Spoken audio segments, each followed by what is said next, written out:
Bonjour, vous avez l'impression que l'argent n'est pas fait pour vous? Vous voulez optimiser votre budget et vos dépenses? Vous êtes souvent à découvert et vous souhaitez améliorer votre vision et votre gestion de l'argent? Alors, bienvenue sur Budget, le podcast qui t'aide à gérer concrètement ton budget. Définition, réflexion, technique, je vais vous donner mes clés pour dépasser vos croyances limitantes liées à l'argent et pour optimiser votre budget. N'hésitez pas à vous abonner et à partager ce podcast. Bonjour à tous, j'espère que vous allez bien. Alors, que représente ce fameux chiffre 32,2% et pourquoi je t'en parle? Alors, c'est tout simplement le pourcentage que j'ai réussi à économiser ce mois-ci sur mon salaire, ou sur notre salaire plutôt, parce qu'on vit à deux. Voilà. Alors, pourquoi je t'en parle? Déjà pour te prouver que c'est possible.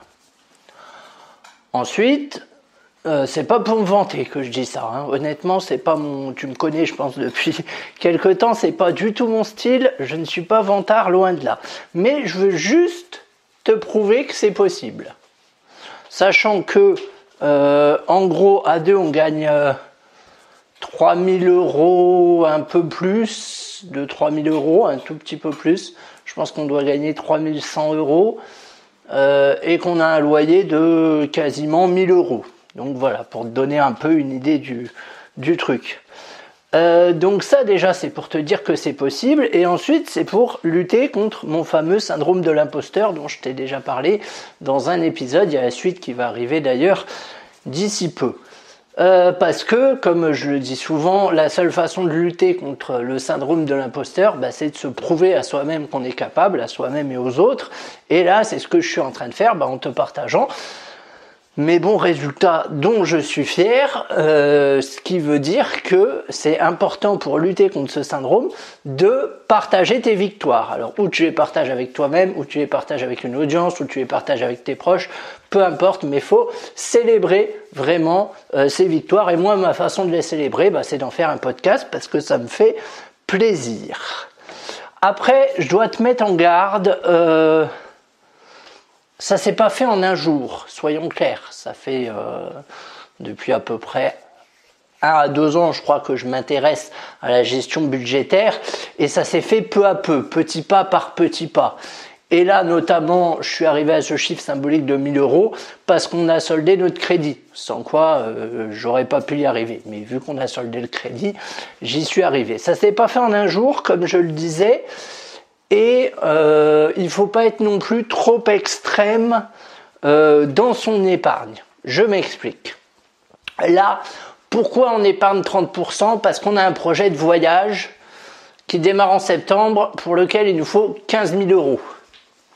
Et vu qu'on a mis un peu de temps à rétablir notre gestion budgétaire et tout ça, parce que comme je vous le disais avant, je ne gérais pas mon argent comme je gérais maintenant, loin s'en faut. C'est pour ça que maintenant je fais des podcasts pour aider les gens à gérer leur argent parce que je sais exactement les phases par lesquelles vous êtes passé, vous êtes en train de passer et vous passerez. Qu'est-ce que je voulais dire? Du coup, j'ai perdu ma phrase. C'est pas grave. Oui, donc on avait un projet de voyage qui fait qu'on a dû mettre qu'on met même encore beaucoup d'argent de côté en peu de temps. Ce qui globalement n'est pas à faire, hein, c'est pas très malin, il vaut mieux épargner sur une plus longue durée et mettre un peu moins de côté. Parce que là, on n'aurait pas ce projet de voyage, je pense qu'on épargnerait un peu moins. Je pense honnêtement qu'on épargnerait 20 à 25%, mais voilà, un peu moins. Mais bon, c'est comme ça, comme je vous l'ai dit, à partir du moment où vous faites des choix, ça va vous aider à économiser. Et nous, c'est vrai que depuis qu'on a eu cette idée de voyage, on a constaté qu'on mettait de l'argent plus facilement de côté parce que pour nous, c'était un but légitime pour lequel mettre de l'argent. Alors, ça peut être un voyage, ça peut être une voiture, ça peut être ce que vous voulez. Mais à partir du moment où vous avez un but, c'est plus facile et c'est comme ça que vous prendrez les bonnes habitudes à acquérir pour la suite. Et ce, même si vous investissez dans un passif, j'ai envie de dire, parce que je pense qu'on peut considérer que le voyage est un passif. Mais mine de rien, l'essentiel, c'est que sachant qu'on met de l'argent aussi de côté pour le retour aussi et tout ça. Donc, on n'investit pas que dans un passif, on va dire. Mais voilà, il faut que vous trouviez quelque chose qui vous motive pour économiser. Alors après, ça peut très bien être avoir assez d'argent pour ouvrir un PEA pour ensuite à long terme ou un compte titre pour ensuite à long terme pouvoir acheter une maison. Hop, impeccable. Le fait d'avoir un but, vous allez voir que ça va légitimer votre démarche et que ça va vous paraître beaucoup moins pesant au quotidien. Pour autant, nous, je sais que quand on viendra, on reprendra les mêmes habitudes. Simplement, on financera les voyages, mais un peu moins du coup, parce qu'on va peut-être pas repartir tout de suite pour 11 mois, pour 11 mois de voyage. On le mettra peut-être plus dans de l'investissement, des PEA, des assurances vie, des comptes titres, des choses comme ça. On verra bien, mais je pense que c'est ce qu'on fera, dans le sens où maintenant qu'on a pris l'habitude, honnêtement, on n'y pense quasiment plus. Enfin, il n'y a que moi qui y pense parce que je fais des podcasts dessus et parce que c'est ma grande passion. Mais ma copine n'y pense nécessairement pas tous les jours, loin de là. Et c'est tant mieux, ça veut dire que notre système marche bien. Mais ce que je veux dire, c'est qu'une fois que vous avez pris l'habitude, vous n'allez plus pouvoir faire sans. Et c'est ça qui est intéressant. Après, comme je vous l'ai dit, pendant un an, j'ai réfléchi à mes croyances limitantes, on a réfléchi à notre mode de consommation, on a fait des choix, ça veut dire qu'on s'est privé de certaines choses pour en développer d'autres, pour profiter d'autres choses. Voilà, tout est une question de choix, de toute façon. Ça, il faut bien que vous le mettiez en tête. Ce que vous définissez comme prioritaire, mais ça de toute façon on en reparlera, je ferai un podcast sur vraiment les priorités parce que c'est important. Si pour vous votre priorité c'est par exemple la vie de famille et c'est de rentrer, je sais pas moi, le jeudi soir vous finissez, mettons le boulot à 16h et si votre priorité c'est d'être chez vous le jeudi soir à 16h30 parce que je sais pas moi, vous faites de la pâtisserie avec votre enfant, j'en sais rien, hein, mais je prends un exemple pour que vous compreniez, et quel que soit ce qu'on vous propose le jeudi soir, si vraiment ce qui est important c'est d'être avec votre enfant pour faire de la pâtisserie, vous répondrez non, tout simplement.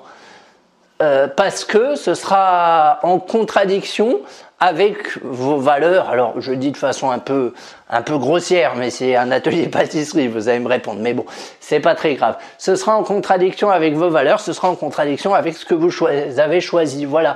Si pour vous, le plus important, c'est la vie de famille et qu'on vous propose quelque chose qui bouleverse cet ordre de valeur, c'est simple, vous dites non, désolé, je suis pas disponible.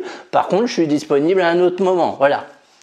C'est un aménagement à faire, hein, c'est un Tetris à faire.